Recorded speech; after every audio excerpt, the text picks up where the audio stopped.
Sudah.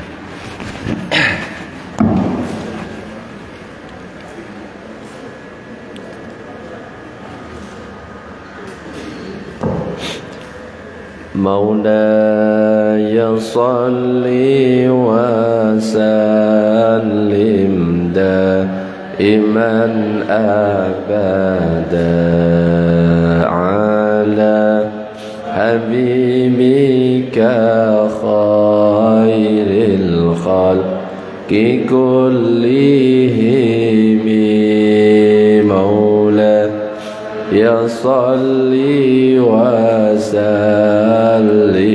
دائما أبدا على حبيبك خير الخلق كلهم هو الحبيب الذي ترجى شفاعته لكل هول من الأهوال لمقتحم مولاي لمدى أبدا على حبيبك خير الخلق كلهم يا ربي بالمصطفى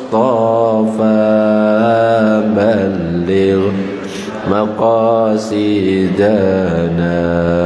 واغفر لنا ما مضى يا واسع الكرم.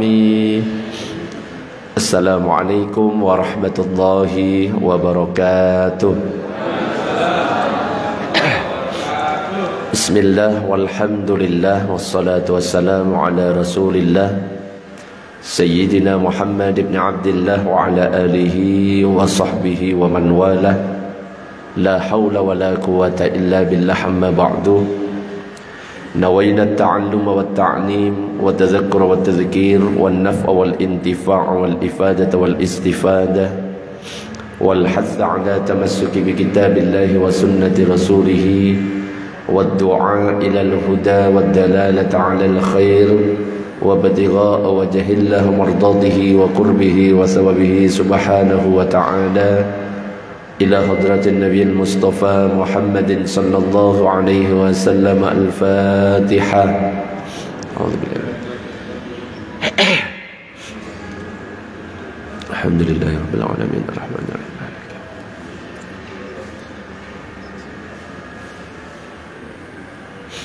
Alhamdulillah, para jamaah Bapak Ibu yang dirahmati oleh Allah, pagi ini kita masih diberikan kesehatan, diberikan kesempatan oleh Allah untuk bisa sholat subuh berjamaah, yang kemudian kita lanjutkan dengan ngaji bareng. InsyaAllah nanti dilanjutkan tanya jawab. Pagi-pagi sudah dapat rezeki, nggih? Kotaan di depan mata sudah ada. Jadi ustadznya cuma ngeliat tok, yang lainnya maksudnya belum dapat. Ustadznya cuma ngelirik tok salawatan. Mungkin ya memang kebiasaan di sini ya kayak gitu, tapi nggak apa-apa ya.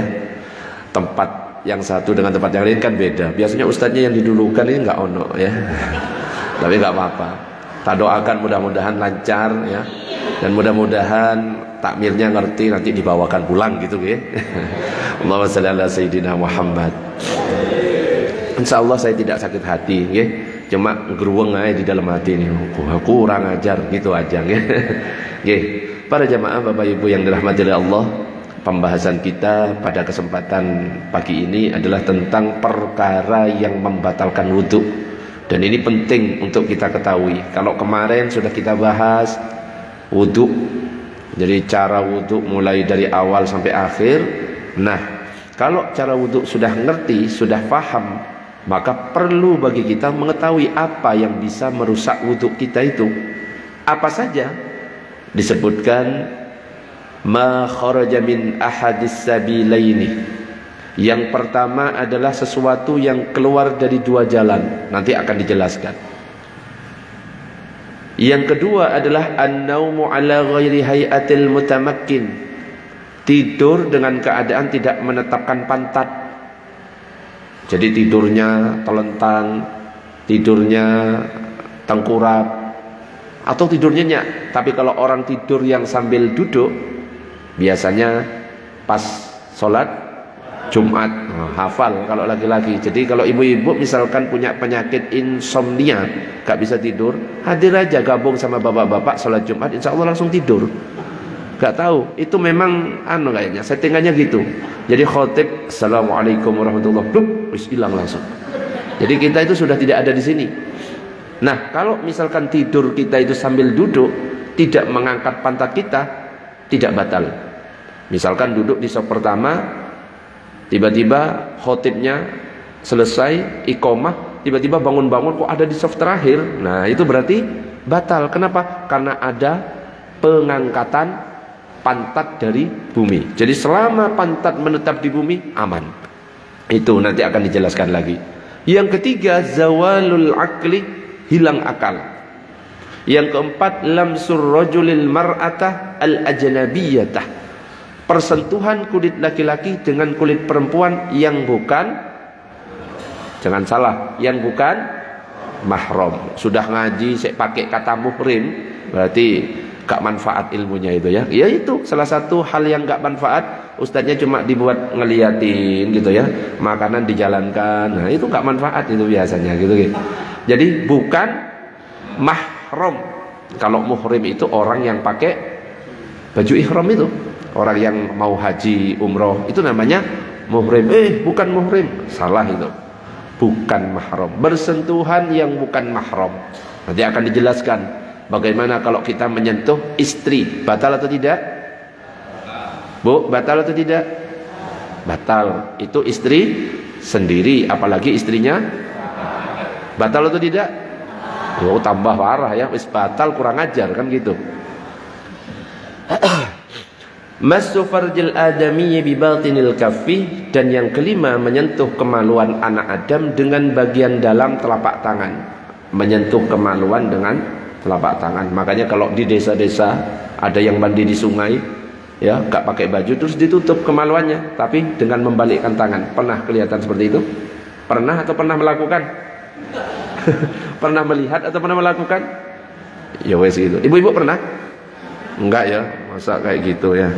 Allahumma shalli ala sayyidina Muhammad. Sekarang yang pertama akan kita bahas. Yang pertama adalah sesuatu yang keluar dari dua jalan, baik jalan depan ataupun jalan belakang. Jalan depan BAK, buang air kecil. Jalan belakang BAB atau buang angin. Itu membatalkan wudhu. Ustadz, kalau buang anginnya tipe silent Ustadz, jadi nggak ono bunyinya Ustaz, apakah batal? Batal, okay? Mau tipe silent, tipe getar, ya, getar, dret. Selama itu terjadi buang angin, ya, tetap batal. Makanya pernah saya sampaikan di sini, kalau buang angin itu ada berapa jenisnya? Ibu-ibu masih ingat? Lupa. Buang angin kentut itu ada berapa? Dan semuanya batal. Ada 4. Yang pertama adalah kentut yang suaranya keras tapi gak ada baunya, jadi menang suara. Kentut sejuta umat, tapi suaranya, baunya gak ada, batal. Yang kedua kebalikannya, tipe silent itu menyakitkan hati biasanya. Gak ono opo-opo, tiba-tiba langsung nuduh, jadi kayak korban itu, kamu ya. Biasanya gitu, itu batal juga. Yang ketiga, ngempet, ya, ngempet, wes subuh sudah iqomah, Allahu Akbar, baru bangun, ya, aduh sakit perut dan lain sebagainya, diempet akhirnya, Allahu Akbar, tiut, nah itu tetap, okay, batal. Yang paling bahaya itu tipe yang keempat, tipe ekstrim. Ekstrim itu gimana? Suaranya nyaring, baunya luar biasa. Setelah diselidiki kok bisa? Ternyata Setelah diselidiki ada yang katut setelahnya itu. Apa? Kalau dalam istilah Mandarinnya itu namanya kecirit. Nah, itu juga sama. Oke, batal. Jadi 4 jenis kentut atau buang angin yang seperti saya sebutkan tadi semuanya membatalkan wudu. La yaqbalullahu salata ahadikum idza ahdatsa hatta yatawadda. Allah tidak menerima salat salah seorang dari kalian jika ia berhadas sampai dia berwudu. Au jaa ahadum minkum minal ghaid, atau salah seorang dari kalian kembali dari buang air besar, batal wudunya. Jadi kalau mau salat, idza kumtum ila sholati faghsilu wujuhakum wa aydiyakum ilal marafiqi wamsahu bi ru'usikum wa arjulakum ilal ka'bain. Harus berwudu. Dan kita, makanya pernah saya sampaikan, kalau jadi makmum usahakan yang tepat di belakang imam itu adalah makmum yang benar-benar faham. Bukan karena tuanya, faham. Supaya apa? Ketika terjadi sesuatu kepada imam, dia ngerti apa yang harus dilakukan. Imam batal, dia tahu cara menggantikannya. Imam melakukan sesuatu yang membatalkan sholat, dia tahu apa yang harus dilakukannya. Begitu juga imam dipilih itu juga harus yang benar-benar dia faham, bukan karena tuanya. Di musola mana gitu pernah saya, ya, kalau di kampung-kampung biasanya yang imami itu pemilik musola, tua, dan tidak akan iqomah sampai imamnya itu datang. Jadi saya pernah sholat, nggak tahu di kampung mana, pokoknya datang mampir sholat, ujiannya itu 30 menit. Karena apa? Pemilik musola belum datang. Setelah datang, iqomah langsung. Allahu Akbar, Allahu Akbar. Setelah selesai, ternyata surat yang dibaca Al-Ikhlas dan An-Nas. Wis nungguin pujian 30 menit, ternyata sholat yang dibaca apa suratnya? Al-Ikhlas, Qul huwaili, ya. Nah, itu kan repot. Imam itu dipilih yang pertama, pernah saya sampaikan di sini, adalah satu yang apa, Bu? Imam yang dipilih adalah yang faqih, yang faham ilmu fikih. Jadi yang ilmu fikihnya paling tinggi itu yang dipilih dulu. Ustaz, hafalannya sedikit, tetap orang yang ilmu fikihnya tinggi itu yang dipilih. Kenapa? Orang yang hafalannya banyak belum tentu faham ilmu fikih. Faham? Orang yang hafalannya banyak belum tentu faham ilmu fikih. Hafalannya 30 juz tapi nggak ngerti ilmu fikih. Aduh, batal. Caranya gimana? Bingung. Tapi kalau orang yang ahli fikih dia faham, oh, kalau saya batal, saya ke sana. Saya batal, saya gini. Saya batal, saya gini. Makanya kalau dalam ilmu fikih yang dipilih terlebih dahulu faqih, orang yang faqih, yang faham ilmu fikih. Baru yang kedua kriterianya adalah yang hafalannya, bacaannya fasih. Nah, itu tipe kedua. Baru dilihat yang lainnya. Yang kedua, yang pertama tinggal di tempat itu termasuk. Yang lebih tua itu urutan agak-agak ke belakang. Yang lebih ganteng itu juga berpengaruh. Makanya harus dandan. Yang istrinya lebih banyak itu juga pengaruh. Misalkan sama-sama alim, sama-sama hafal 30 juz, umurnya juga sama. Dilihat, kamu istrinya berapa? 2, saya 1. Yang 2 yang lebih berhak untuk jadi imam. Kenapa? Karena yang lebih sabar itu lebih berhak. Orang yang istrinya 2 itu sudah teruji kesabarannya. Ya, kenapa? Sering dimarahi, diseneni disentai tiap hari gitu ya. Allahumma shalli ala sayyidina Muhammad. Kentut apa yang membatalkan wudu disebutkan di sini? Salat seseorang yang berhadas tidak akan diterima sampai ia berwudu. Lalu ada yang bertanya, apa yang dimaksud dengan hadas? Abu Hurairah menjawab, kentut baik yang bersuara ataupun tidak. Jadi semua jenis kentut membatalkan. Ada lagi sesuatu yang keluar dari jalan depan, dan di antaranya adalah ada istilah kencing yang seperti kita ketahui, ada istilah madhi, ada istilah wadi, ada istilah mani. Nah, ini harus ngerti perbedaannya, karena cara perlakuannya beda juga. Satu, misalkan mani. Mani itu apa? Cairan putih, keluar dengan tersendat-sendat, disertai syahwat, menyebabkan lemah setelah keluarnya. Dan hukumnya mani itu suci, tapi wajib bagi orang yang keluar mani wajib mandi, suci. Makanya pernah Nabi di sarungnya ada bekas mani yang kering, cuma dikerik oleh istrinya. Karena apa? Mani itu suci. Satu, kalau kencing jelas najis. Apa ciri-ciri mani? Jadi kalau ciri-cirinya ini ada dalam yang saya sebut tadi, maka termasuk mani. Satu, keluarnya disertai syahwat atau kenikmatan. Dua, keluarnya memuncrat atau tersendat-sendat. Jika dalam keadaan basah, baunya mirip adonan kue. Sudah pernah diambung, bapak-bapak? Jika sudah kering, mirip putih telur. Jika didapatkan salah satu dari 3 ciri di atas, maka disebut mani, dan ini berlaku baik laki-laki ataupun perempuan. Perempuan juga keluar mani, laki-laki apalagi. Jadi kalau satu saja berlaku, maka itu namanya mani. Allahumma shalli ala sayyidina Muhammad. Ada cairan yang berikutnya, mazi. Apa itu mazi? Mazi ini cairan putih lembut, licin, keluar pada permulaan bergejolaknya syahwat. Jadi biasanya syahwat keluar itu cairan namanya mazi. Mau berhubungan biasanya diawali dengan cairan yang namanya mazi. Jadi harus bisa membedakan. Tapi mazi ini beda hukumnya dengan mani. Kalau mani itu suci, tapi kalau madi hukumnya najis dan bisa membatalkan wudhu. Ada cewek lewat, tiba-tiba dilihat, boleh enggak ada cewek lewat dilihat? Boleh sih. Kalau pandangan pertama enggak apa-apa. Ya tapi cuma sekilas, ya pandangan pertama tapi dilihat, astagfirullah, saya sampai diikuti naik sepeda motor, ya? Terus digombali, mbak punya obeng enggak? Ya pasti jawab kalau mbaknya itu enggak ada. Kalau nomor WA ada enggak? Wah itu kan enggak boleh ya. Ngelihat kalau sepintas enggak sengaja enggak apa-apa, rezeki. Nah, tapi kalau ngelihatnya sudah yang kedua kalinya atau sengaja diterus-teruskan, itu baru yang berdosa. Nah, tiba-tiba keluar ketika melihat cewek karena syahwat, itu namanya mazi.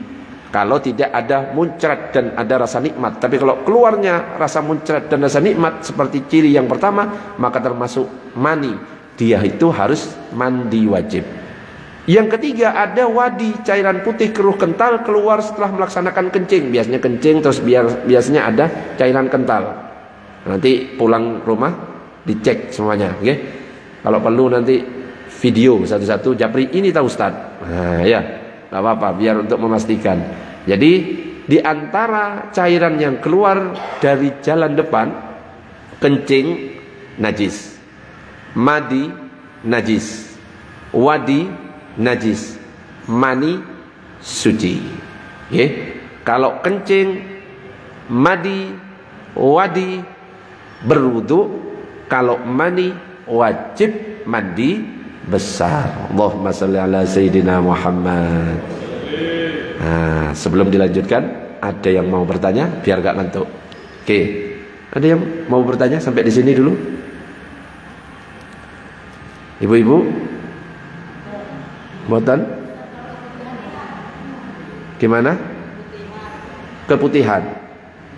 Bagaimana dengan keputihan? Keputihan itu penyakit, ya. Keputihan tetap wajib sholat.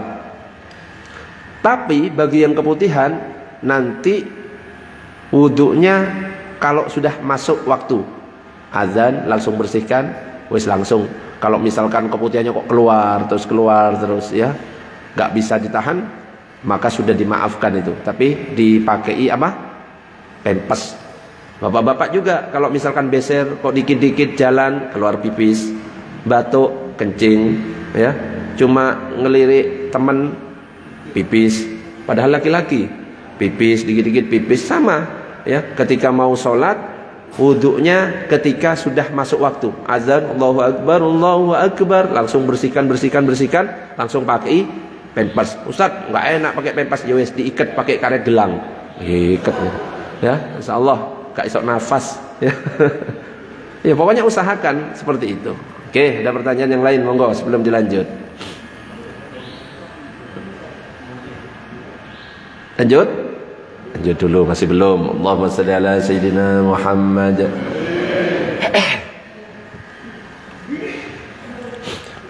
Dalam hadis disebutkan ja'at Ummu Sulaim ila Nabi sallallahu alaihi wasallam faqalat ya Rasulullah inna Allah la yastahyi minal haqq fahal 'alal mar'ati min ghuslin idza ihtalamat faqala Rasulullah sallallahu alaihi wasallam na'am idza ra'atil ma'a. Ummu Sulaim pernah datang kepada baginda Nabi sallallahu alaihi wasallam. Beliau berkata, "Ya Rasulullah, sesungguhnya Allah itu tidak pernah malu dalam hal kebenaran. Apakah wanita diharuskan mandi apabila ia mimpi basah?" Maka Rasulullah menjawab, "Ya, wanita tersebut wajib mandi jika ia melihat air." Sekarang pertanyaannya gini, ada orang mimpi malamnya mimpi, tapi ketika bangun dia tidak keluar, tidak basah. Wajib mandi atau tidak? Faham maksudnya? Malamnya mimpi, tapi ketika bangun dicek gak basah. Wajib mandi atau tidak? Tidak wajib. Jadi sampai memang keluar basahnya. Oh, kalau sudah basah baru wajib mandi. Nah, sedangkan dalil tidak diwajibkan mandi ketika seorang mengeluarkan madhi itu berdasarkan hadis. Kuntu rajulan madzaan wa kuntu astahyi an as'alan nabiyya sallallahu alaihi wasallam limakani banatihi fa amartul Miqdad ibn al-Aswad fasa'alahu faqala yaghsilu dzakarahu wa yatawadda. Aku adalah lelaki yang sering keluar madhi, tetapi aku malu untuk bertanya kepada Nabi karena putri beliau adalah istriku. Siapa kira-kira? Siapa kira-kira? Sayyidina Ali.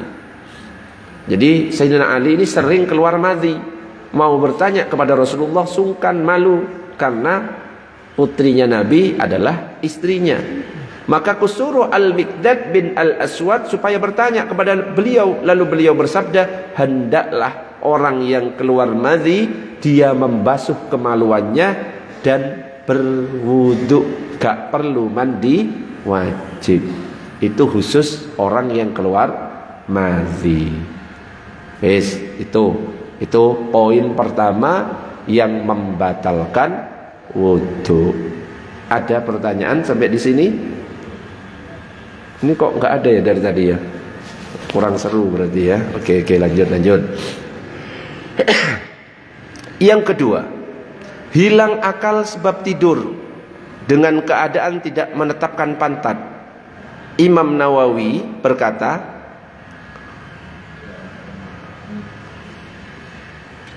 ini panjang, sesungguhnya jika seorang tidur dalam keadaan mengokohkan atau menguatkan kedua bokongnya ke bumi atau lantai atau semisalnya, maka tidak batal wudhunya. Dan jika tidak mengokohkannya, maka batal. Jadi contohnya itu kalau ada orang duduk senderan, pantatnya itu lubang pantat tidak ketutup, maka rawan di situ keluar angin. Jadi kalau misalkan tidur, bapak-bapak saat Jumatan kok tidurnya sambil sender, ya, kakinya diangkat kayak gini, ya, jadi lubang pantat tidak ketutup, maka itu khawatir nanti bisa membatalkan wudu. Tapi kalau duduknya seperti sekarang, wis mantap kayak gini, nah itu tidak apa-apa. Jadi tidur yang membatalkan wudu itu adalah yang tidak menetapkan pantat. Pernah saya sampaikan di sini, ternyata tidur itu ada manfaatnya. Apalagi tidurnya ibu-ibu, ya. Pernah kan? Waktu apa itu, kegiatan apa saya sampaikan? Pernah, Bu? Tidurnya ibu-ibu itu ada manfaatnya. Apa? pengaruh terhadap mudahnya suami mencari rezeki. Karena mencari rezeki suami itu bisa dengan cara melihat gaya tidurnya ibu-ibu yang di rumah. Oke, tak ingatkan lagi. Nanti para suami ini kalau mau berangkat kerja dilihat gaya tidurnya seperti apa. Kalau tidurnya miring ke arah timur, tinggal cari rezeki ke arah yang berlawanan, ke arah barat. Istri tidurnya ke arah barat, berarti tidur nyari rezekinya ke arah timur. Ustaz, istri saya kok kalau tidur tengkurap Ustaz. Carinya ke utara dan selatan. Ustaz, ini malah telentang terus. Terus kemana Ustaz? Gak usah kemana-mana kalau istri telentang, ya. Rizki ada di depan mata, gitu. Oke? Allahumma shalli ala sayyidina Muhammad. Ngaji pagi itu jangan terlalu serius. Yang penting manfaat, ya. Ngantuk percuma yang disampaikan sampai 1 jam 2 jam, tapi nggak ono sing ngerti karena tidur semuanya, ya. Wika usahi al-ainani faman nama falyatawadda. Tali pantat atau bokong adalah kedua mata. Maka barang siapa yang tidur hendaklah dia berwudu. Siapa yang tidur hendaklah berwudu. Kalau kita hanya berhenti di hadis ini, maka gak ada perkecualian. Pokoknya tidur, wudu. Paham? Akhirnya diperkecualikan. Kenapa kok disebutkan tadi oleh Imam Nawawi kalau orang tidur sambil menetapkan pantat itu gak batal? Karena ada hadis yang lain yang mengatakan kana ashabu Rasulillah sallallahu alaihi wasallam yantadhiruna al-isya al-akhirah hatta takhfiqa ru'usuhum thumma yusalluna wa la yatawaddaun. Para sahabat Rasulullah menunggu sholat isya sampai kepala mereka itu mengangguk-angguk karena tidur dalam kondisi duduk. Kemudian ketika Rasulullah datang diiqomati, para sahabat langsung berdiri, nggak pakai berwudu. Makanya ketika kita menyimpulkan suatu hukum, jangan cuma dari satu hadis.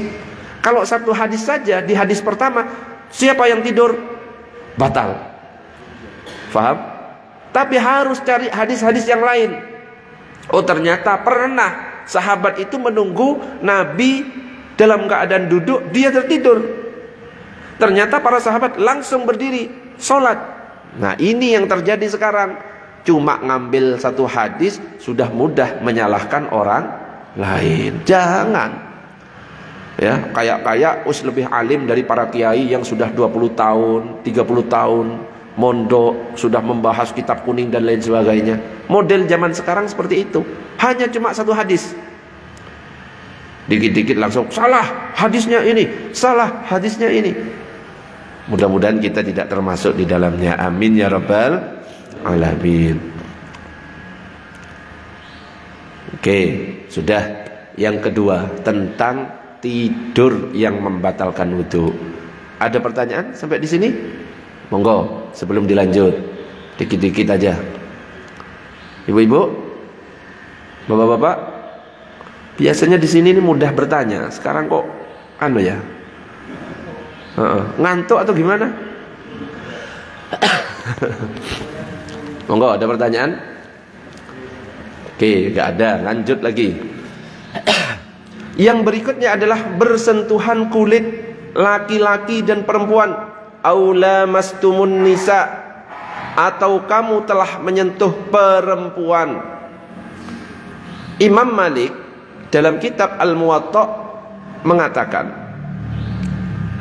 qublatur rajuli imra'atahu wa jassuha biyadihi minal mulamasati, faman qabbala imra'atahu aw jassaha biyadihi fa alaihi alwudu. Ciuman laki-laki atas istrinya dan menyentuh dia dengan tangannya adalah termasuk mulamasah. Maka barang siapa mencium istrinya atau menyentuhnya dengan tangannya, wajib berwudu. Jadi kita nyentuh istri sengaja ataupun tidak sengaja, syahwat ataupun tidak syahwat, tanpa penghalang, maka wudu batal. Kalau dengan penghalang, yang disentuh mukenanya, yang disentuh bajunya, tidak batal. Kalau yang bersentuhan kulit dengan kulit. Tapi kalau selain kulit tidak batal. Contoh, yang disentuh kuku, gak batal. Yang disentuh gigi gak batal, yang disentuh rambut gak batal. Makanya para suami kalau mau berangkat kerja kok punya wudu, jangan sentuhan kulit dengan kulit. Ketok giginya, dek tak berangkat, assalamualaikum. Rambutnya dijambak, tak berangkat dulu, nah, saya punya wudu, gitu. Kenapa? Karena kalau kulit dengan kulit, meskipun sengaja ataupun tidak sengaja, syahwat ataupun tidak syahwat, batal. Ustadz, bukankah Nabi pernah melakukan seperti itu? Nabi pernah ketika mau sholat mencium kening istrinya, langsung sholat gak pakai wudu. Pernah dengar seperti itu? Dilihat kebiasaan orang Arab, pakaiannya pakai apa? Cadar. Yang terlihat cuma matanya. Kalau misalkan dicium keningnya, kira-kira yang dicium kulit keningnya atau cadarnya? Cadarnya. Ketika ada kain, ada penghalang, di situ sudah jelas. Imam Syafi'i mengatakan kalau dengan penghalang maka tidak batal wudunya. Ustadz, bukankah Nabi pernah sholat malam, kok kakinya istrinya digeser? Pernah dengar? Bener, memang digeser. Tapi lihat, emangnya istri Nabi itu tidurnya cuma pakai rok mini? Ya enggak, ya, tetap pakai rok yang panjang, yang berselimut. Jadi yang digeser itu adalah kainnya, selimutnya, atau pakaiannya. Ada. Makanya butuh syarah hadis. Syarah itu penjelasan hadis, jangan secara tekstual. Kalau secara tekstual berarti kita memahami hadis dengan pikiran kita. Al-Quran ada tafsirnya, betul? Ya, kita baca Al-Quran nggak boleh memahami dengan pemikiran kita. Man fassarul Quran bi ra'yihi muta'ammidan falyatabawwa maq'adahu minan nar. Siapa menafsirkan Al-Quran dengan pikiran sendiri secara sengaja, siapkan tempat duduknya di neraka. Makanya ada Al-Quran, ada tafsir. Tafsir Jalalain, tafsir Ibnu Katsir, tafsir ini, tafsir itu, tafsir ini. Untuk apa? Supaya tidak salah faham. Ada hadis, ada syarahnya. Sahih Bukhari yang mensarahi namanya Ibnu Hajar Al-Asqalani, ada syarahnya namanya Fathul Bari. Itu penjelasan dari hadis supaya tidak salah faham. Sahih Muslim ada yang mensarahi namanya Imam Nawawi. Dijelaskan, oh ternyata ini. Kalau kita baca kitab Bulughul Maram, jangan cuma teks Bulughul Maram saja, itu cuma hadis-hadis saja. Tapi apa? Baca penjelasan dari hadis. Ya, ada kitab Ibanatul Ahkam, itu penjelasannya. Ada Subulus Salam, itu penjelasannya, sarahnya. Makanya disebutkan nanti di situ. Oh Allah, ternyata maksudnya gini. Oh Allah. Kenapa? Allah mengatakan fas'alu ahlaz dzikri in kuntum la ta'lamun. Tanya kepada ulama jika kamu tidak mengetahui. Kita nggak faham masalah hadis, nggak faham masalah Quran, maka kita lihat penjelasan ulama supaya lebih selamat. Allahumma shalli ala sayyidina Muhammad. Ada pertanyaan sampai di sini? Monggo. Nggih, Mbah, monggo. Kalau ada mic boleh biar jelas. Pakai mic dulu, Mbah, biar kedengaran yang lain.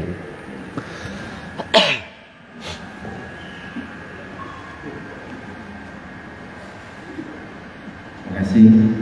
Mau tanya, kalau sholat jamaah itu apa dijamin kita diterima sholatnya, Ustaz?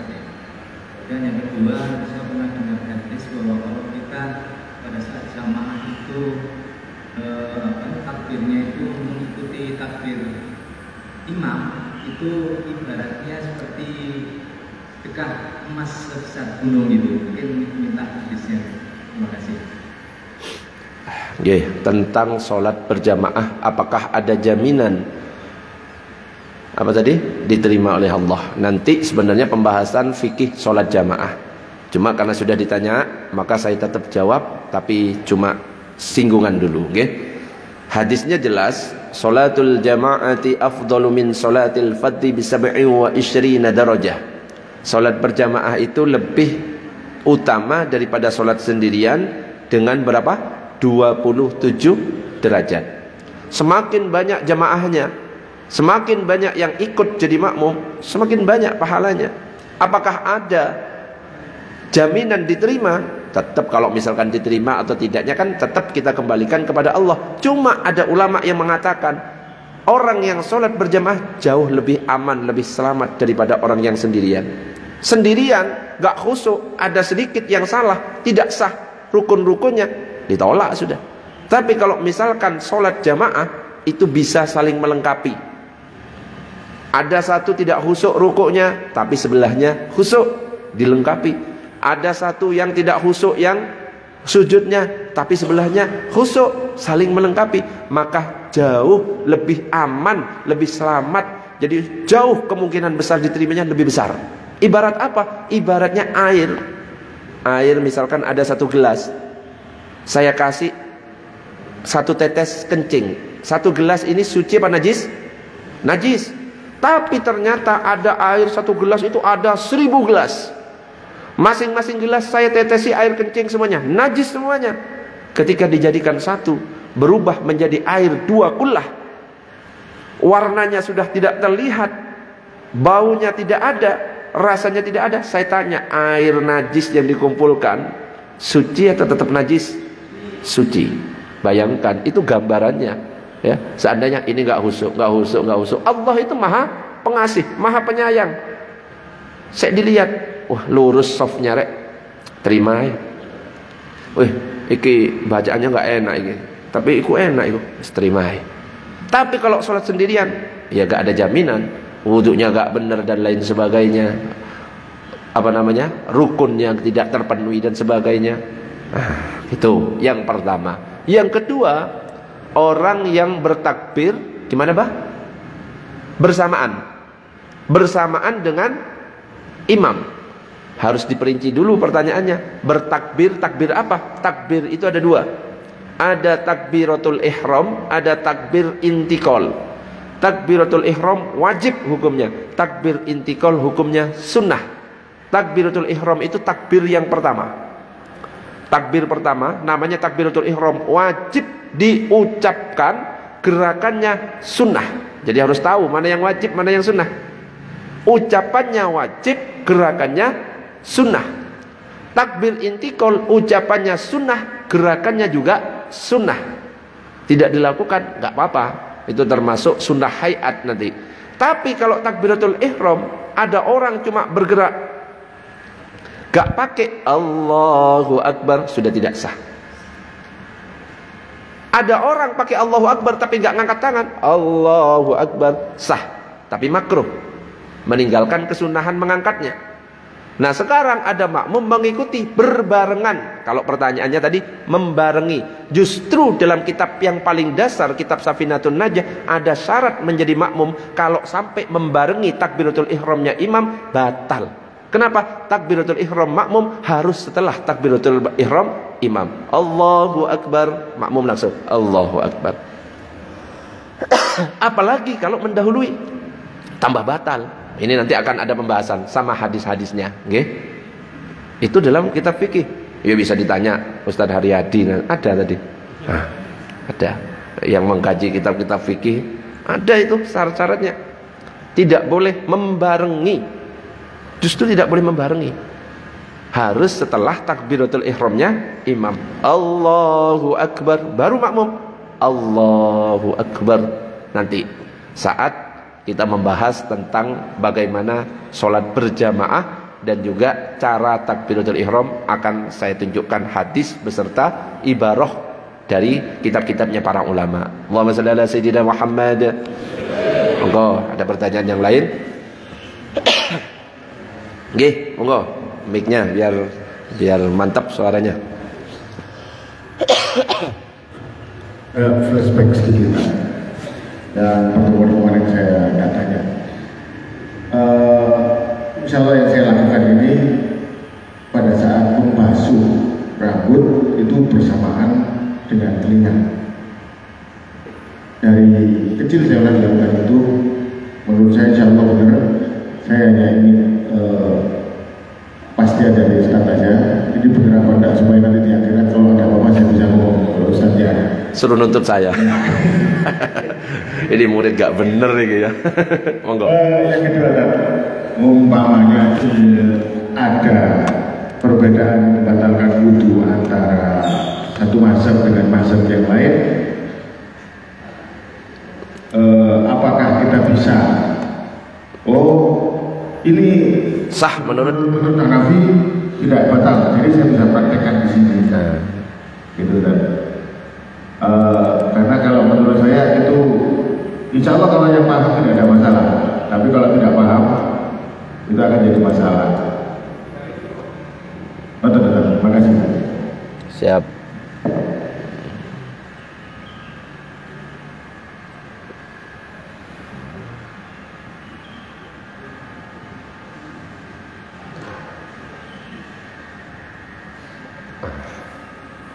Sudah muncul.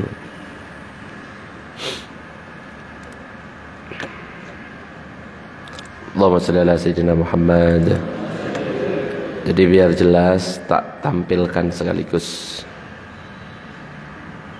dalilnya. Oke.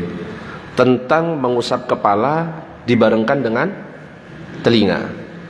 Ada dua cara mengusap kepala dan telinga. Kalau dalam mazhab Maliki mengusapnya langsung dibarengkan. Mazhab Hambali mengusapnya langsung dibarengkan. Jadi kepala langsung lanjut telinga. Dan kamu praktekkan dan buka rambut, kepala, ke belakang, langsung ke depan dulu, langsung ke telinga, masukkan ke telinga. Itu cara pertama. Apakah sah? Sah. Karena telinga kan sunnah. Yang wajib itu adalah kepala. Kalau mazhab Syafi'i, kepala dan telinga sendiri-sendiri. Dengan dalil apa? Ini dalilnya. Wa an Abdullah bin Zaid ra'a an-nabiy sallallahu alaihi wasallam ya'khudhu li udhunayhi ma'an ghairal ma'il ladzi akhadahu li ra'sihi. Akhrajahu al-Baihaqi. Nabi ketika mengambil air untuk kedua telinganya adalah menggunakan air yang berbeda dengan yang diusap pada kepalanya. Makanya mazhab Syafi'i pisah. Kalau mazhab Syafi'i satu helai rambut itu sudah sah.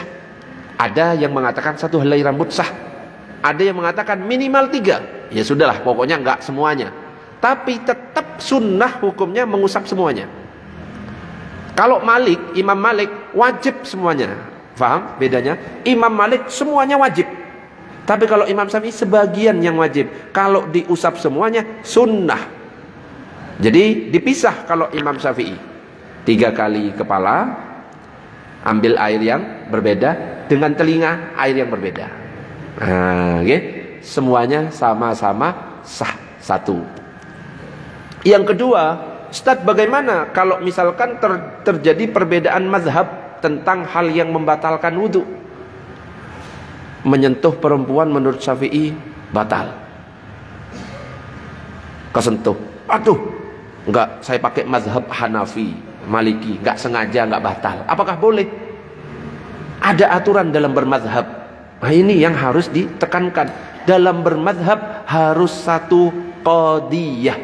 Satu qadiyah, satu paket. Boleh kita pindah mazhab, tapi harus satu paket. Pindah mazhab bukan tidak boleh. Boleh, tapi harus satu paket. Karena apa? Kalau misalkan kita tidak pindah mazhab, contohnya saat di Arab Saudi, tawaf, kita pakai mazhab Syafi'i, kesentuh dengan perempuan, nyentuh istri, kita gandeng, batal atau tidak? Batal. Wudhu atau tidak? Wudhu. Bayangkan 1 kilometer tempat wudhunya, balik lagi, lah ketinggalan. Makanya boleh dengan salah satu solusi pindah mazhab Maliki, tapi harus satu qadiyah. Nah, ini ada ilmunya nanti. Pindah mazhab satu paket, ya. Artinya apa? Kalau cara wudhunya mazhab Syafi'i, batal wudhunya mazhab Syafi'i. Kenapa? Nanti ketika kita ditanya oleh Allah, kamu itu tahu cara wudhu kayak gini dari mana? Imam Syafi'i. Loh, gak bahaya dah katanya Imam Syafi'i. Saya loh gak ngajari nyentuh perempuan batal. Gak mau tanggung jawab Imam Syafi'i. Faham sampai di sini? Tapi kalau satu paket, iya Allah, saya ngajari. Wes Imam Syafi'i yang ditanya, habis-habisan kita tanya Imam Syafi'i. Wes gitu toh. Kamu dari mana? Tanya Imam Syafi'i. Santai. Tapi kalau kita membuat mazhab baru, artinya apa? Nyampur aduk mazhab itu secara tidak langsung kita membuat mazhab baru, yaitu mazhab campuran. Jadi kalau Maliki, kalau wudhu kita Maliki, cara Maliki itu bedanya dikit. Harus digosok wajah, gosok. Kalau Imam Syafi'i dialirkan air, yang penting sudah basah semuanya wajah, sah. Menggosoknya sunnah. Tapi kalau Maliki, menggosoknya wajib. Terus yang kedua, usap kepala semuanya, sudah.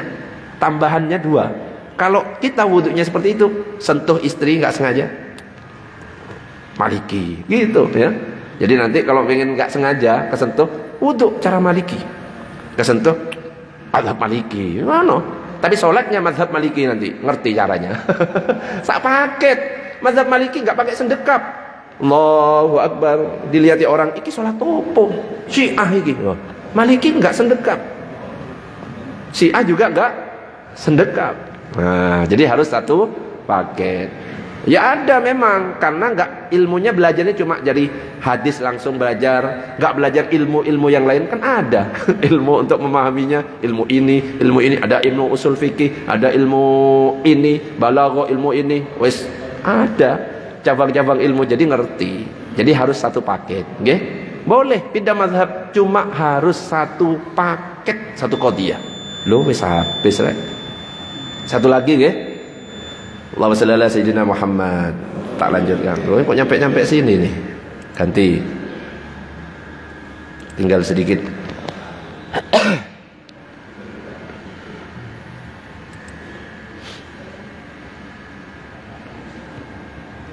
Sampai mana tadi ini? Menyentuh perempuan batal.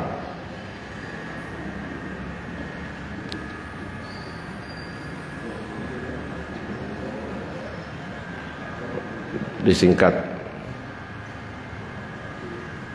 Nah ini yang membatalkan yang tadi ditanyakan, yang beda. Kalau mazhab Syafi'i, bersentuhan kulit secara langsung, laki-laki wanita bukan mahramnya bisa batal jika sentuhannya tidak dihalangi oleh apapun, ada kain, kertas. Sentuhan tersebut baik syahwat ataupun tidak, sengaja atau tidak. Jadi paling ketat mazhab Syafi'i.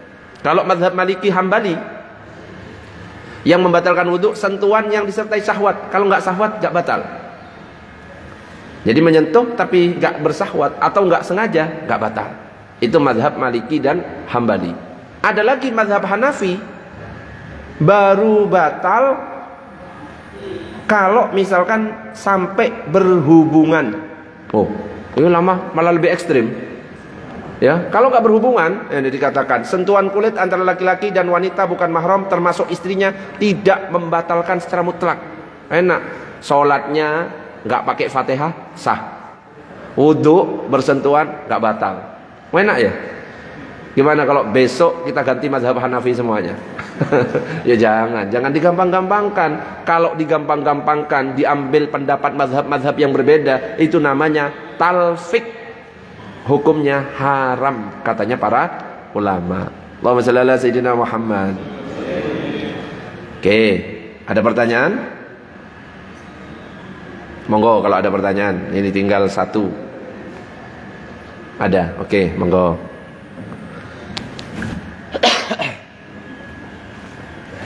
Assalamualaikum warahmatullahi wabarakatuh. Assalamualaikum warahmatullahi wabarakatuh. Ini menarik sekali karena keseharian kita saat ini khususnya kita bisa akses hadis atau informasi-informasi itu dengan sangat mudah, dan itu sangat rawan terjadi apabila seringkali misalnya beda pendapat dengan teman gitu ya, terus kemudian yang muncul itu ego, kadang itu yang terjadi sehingga mencari pembenaran. Ini memang nggak bisa dihindari zaman akhir. Ini gimana menyikapi tersebut, jadi biar kita ini selamat gitu. Karena kalau disampaikan tadi satu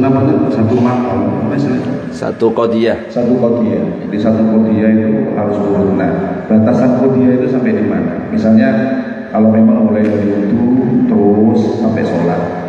Nah, kemudian habis itu kita masuk waktu sholat baru, kita pakai mazhab yang lain gitu. Kadang ya juga gimana gitu, mikirnya itu kadang jujur dengan diri sendiri itu kadang, padahal sudah jelas kalau kita ini menganut mazhab Imam Syafi'i gitu ya, jadi sudah jelas. Tapi dengan itu tadi mudahnya kita mengakses informasi sehingga kita bisa belajar mazhab-mazhab yang lain. Kalau untuk sifatnya pengetahuan, kehati-hatian atau untuk memperbanyak pemahaman itu oke. Tapi ketika kemudian kita menggabung-gabungkan begitu tanpa faedah-faedah yang baik, itu juga sangat rawan. Ini ya benar. Jadi menyikapi hal-hal tersebut. Jadi pertanyaannya dua, bagaimana sikap kita agar kita itu selamat gitu. Karena kalau tidak nanti tidak sesuai kaidahnya malah kita jadi haram menurut ini ya haram itu. Yang kedua, satu qadiyah itu batasannya seperti apa? Assalamualaikum warahmatullahi wabarakatuh. Assalamualaikum warahmatullahi wabarakatuh. Oke, memang mudah sekarang itu. Searching di Google kata kuncinya sudah muncul semuanya. Tapi apakah tidak boleh kita belajar dari Google? Boleh, cuma sebatas menambah wawasan. Kalau masalah yang akan kita amalkan harus pakai guru. Makanya dikatakan malam yakun lahu syaihun fa syaikhuhu syaiton. Siapa yang tidak punya guru, maka gurunya adalah setan. Kita membaca misalkan buku, membaca artikel di Google, boleh, tidak ada larangan. Tapi apakah bisa kita memastikan ketika memahami apa yang ada di Google, ada di buku, seandainya kita memahami salah, apakah Google sama buku itu ngasih tahu salah pemahamanmu? Tidak. Itu hanya akan terjadi kalau kita berguru. Ketika salah langsung ditegur. Bukan gitu maksudnya. Harus satu qadiyah. Kenapa? Gurunya pasti ngerti ilmu yang lainnya. Kita yang kadang-kadang pemahamannya cuma sebatas membaca, kita nggak ngerti ilmu-ilmu yang lain. Tapi kayak malah sok mengerti, sok berdebat. Nah ini yang akhirnya merusak agama itu yang kayak gini. Makanya kan dikatakan sebaiknya tidak berbicara bukan keahliannya. Lebih baik diem. Ya kalau misalkan bukan keahliannya, tidak untuk diperdebatkan, ya amalkan aja sendiri sambil kita cari tahu yang benar seperti apa. Sekali lagi, man lam yakun lahu syaihun fa syaikhuhu syaiton. Ini kalau belajar ilmu tasawuf pasti ngerti. Siapa yang enggak punya guru, gurunya syaiton. Baca sendiri boleh. Tapi kadang-kadang kita memahami apa yang kita baca sesuai dengan pikiran kita. Oh alah, boleh ternyata. Boleh, apalagi kalau yang dibaca artikel-artikel non ahli sunnah wal jamaah banyak. Apalagi di Google bebas di situ banyak. Ternyata tiba-tiba kencing kambing suci, ada kan? Kencing unta suci, diminum akhirnya. Itu suci menurut Imam Ahmad bin Hambal, menurut mazhab Syafi'i haram, najis. Makanya orang-orang yang minum kencing unta orang-orang Arab karena bermazhab Hambali. Jangan samakan di sini. Orang yang bijak tidak akan mendakwahkan ayo kita minum kencing unta. Tidak. Kenapa? Karena faham orang yang ada di Indonesia mayoritas mazhab Syafi'i. Nggak akan seperti itu. Berdakwah itu harus bijak. Boleh kita belajar di Mesir, boleh belajar di Arab, boleh belajar di Maroko dan lain sebagainya. Maroko mazhabnya Maliki, contohnya Ustadz Abdul Somad. Belajar kepada guru-guru mazhab Maliki. Tapi ketika masuk ke Indonesia yang mayoritas mazhab Syafi'i, apakah menyampaikan mazhab Maliki? Tidak. Tetap disampaikan mazhab Syafi'i. Belajar di Madinah, di Mekah mazhabnya Hambali. Bukan berarti akhirnya dipaksakan, ayo di sini mazhab Hambali. Enggak. Harusnya bijak. Oh, kita samakan sesuai dengan keumuman. Supaya apa? Orang-orang awam tidak bingung. Itu salah satu strategi dakwah. Makanya kadang-kadang ada yang menghujat saya. Kenapa? Karena ada sholawatan sampai pakai bendera, pakai ini. Sholawatan kok joget-jogetan. Padahal itu cara dakwah. Paham maksudnya? Orang itu macam-macam modelnya, nggak kayak kita. Kalau kayak kita, sholawat husuk bisa. Tapi orang-orang yang hadir biasanya orang pang. Di sini tatuan separuh, di sini kayak gini, di sini ono yang kayak kebo. Itu tak rangkul semuanya. Ayo, yang penting kamu sholawatan, tidak joget di tempat konser. Di sini dulu. Baru ketika ada mau'idhah hasanah tak tuntun. Gini ini nggak boleh. Nah orang-orang yang nggak ngerti, nggak paham, cuma dilihat joget-jogetannya saja, ya. Jadi sekarang ini cara dakwah harus menyesuaikan. Kalau ke anak muda yang senang modelnya apa? Urakan-urakan, loh caranya beda. Kalau orang-orang yang sudah kayak kita sudah paham, ya beda, serius kayak gini. Kalau ke anak-anak muda gak bisa serius, bosen, harus cari cara dakwah yang lain. Bisa dengan cara sholawat, ayo tangannya diangkat. Kalau di tempat konser mungkin pakai gini-gini, tapi goyang-goyang kayak gini. Lah kita ubah ya. Manusia yang mulia Nabi Muhammad, kan gitu kan? Oh, gitu kan jadinya. Oh, manusia yang mulia ini Nabi Muhammad, bukan si ini, bukan si ini. Ngubahnya itu harus pelan-pelan. Satu. Yang kedua, apa yang kedua? Batasannya apa? Satu ibadah. Sholat duhur saya tak pakai mazhab Maliki. Satu paket. Wudhunya, sholatnya, batalnya, sudah. Berikutnya, sholat berikutnya kalau memang mau mazhab Syafi'i, tapi ya jangan dibuat mainan. Okay? Cukup berpindah mazhab itu ketika dalam keadaan darurat. Meskipun tetap sah. Kita ke mana? Di sini kan mazhab Syafi'i. Ya sudah, total mazhab Syafi'i selama masih bisa. Karena apa? Paling yang hati-hati, paling ketat. Contohnya dari batal wudhunya, paling ketat siapa? Mazhab Syafi'i. Ketika umroh, wah ini susah ini, tak pakai mazhab Maliki. Kan bisa kan? Jadi itu sebagai solusi. Makanya perbedaan di antara umatku itu adalah rahmat, tapi jangan digampang-gampangkan. Itu. Allahumma shalli ala sayyidina Muhammad. Masih ada pertanyaan? Kalau nggak ada saya lanjutkan satu lagi. Wis mau jam 6. Yang keempat adalah menyentuh kemaluan. Menyentuh kemaluan ada dua pendapat. Tak sampaikan dua-duanya. Ada yang mengatakan tidak batal. Siapa yang mengatakan tidak batal? Ulama mazhab Hanafi mengatakan menyentuh kemaluan siapapun, baik dengan telapak tangan atau kulit dari organ tubuh yang lain, baik kemaluan sendiri ataupun kemaluan orang lain, tidak membatalkan wudhu. Jadi habis mandi di sungai, kok kita gemes ngelihat punya orang lain, diambil, gak batal. Katanya mazhab Hanafi. Ada lanjutannya, katanya mazhab Hanafi. Nah, ya. Dalilnya apakah tidak ada? Ya, dalilnya apa ada? Ada semuanya dalil. Kenapa? Ini dikatakan Nabi pernah ditanya tentang seorang yang menyentuh kemaluannya dalam sholat. Maka Nabi menjawab, itu hanyalah bagian dari dirimu.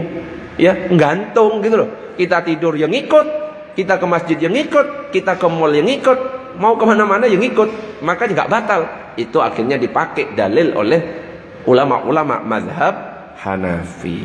Yang kedua, ada yang mengatakan batal wudhunya kalau dilakukan dengan sengaja. Artinya kalau tidak sengaja gak batal. Jadi ulama macam-macam. Kalau berbicara masalah fikih, jadi kalau diperdebatkan masalah fikih kayak tadi gak akan selesai kalau tidak ada penengahnya. Apalagi sama-sama yang gak punya ilmu. Wes, debatnya debat kusir itu, gak jelas. Yang satu pakai sumber Google ini, iki loh Google yang ditunjukkan, iki loh. Wes, gak selesai. Harus ada yang menengahi, orang yang berilmu, yang memang benar faham baru. Jadi ulama mazhab Maliki menyentuh kemaluan manusia dengan sengaja, baik menyentuh dirinya sendiri maupun kemaluan orang lain yang sudah balik, dapat membatalkan wudhu jika menyentuh dengan telapak tangan atau telapak jari. Adapun menyentuh kemaluan hewan atau anak kecil tidak membatalkan wudhu meskipun dengan sengaja. Ini dalilnya juga ada. Nah, ini dalil banyak. Nah, ini yang kita pakai mazhab Syafi'i. Menyentuh kemaluan membatalkan secara mutlak kalau dengan telapak tangan. Tapi kalau dengan belakang ini tidak. Makanya kalau mandi ya di pantai mungkin tutup pakai ini, apa namanya, punggung tangan.